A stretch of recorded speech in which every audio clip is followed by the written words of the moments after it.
Welcome to day 3. Today we're going to be doing one of the most exciting parts of growing, and that's planting.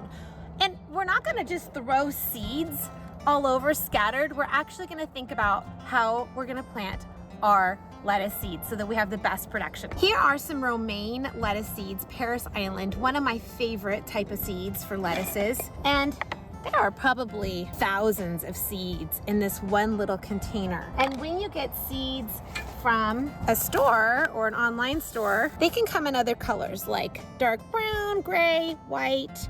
It just depends on the type lettuce plant that you are growing. Now, the really nice thing about these kinds of seeds is they're so tiny, you barely have to plant them very deep. So the rule for planting any kind of seed is you only go half the depth of the seed.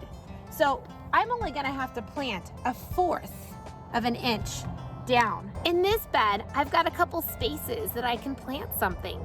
So let's plant some lettuce seeds, getting them ready for spring. Right now I've got some winter bok choy that's finishing up, and I've got some arugula and definitely a few carrots, Sadecon radishes, which is super fun, and also some celery over here. But notice, there are spaces in here that are empty and ready to get planted. I like to be able to plant 9 plants in a square foot. That's how much lettuce you can grow in a square foot intensive garden. And if you have a small container, then you can be growing 9+ plants.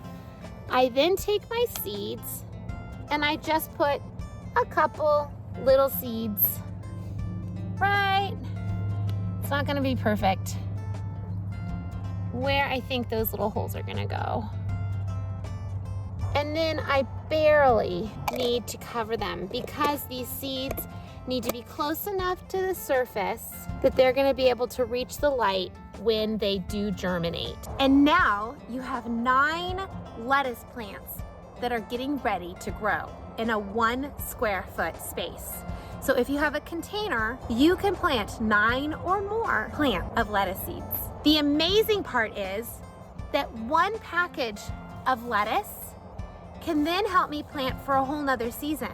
So by spending about $3 for a package of seeds, I can be enjoying salads for the next 3 to 5 months and be ready to do it again in the next cool season. Isn't that kind of cool? Ready to save more money? Find out more tomorrow on our next day challenge.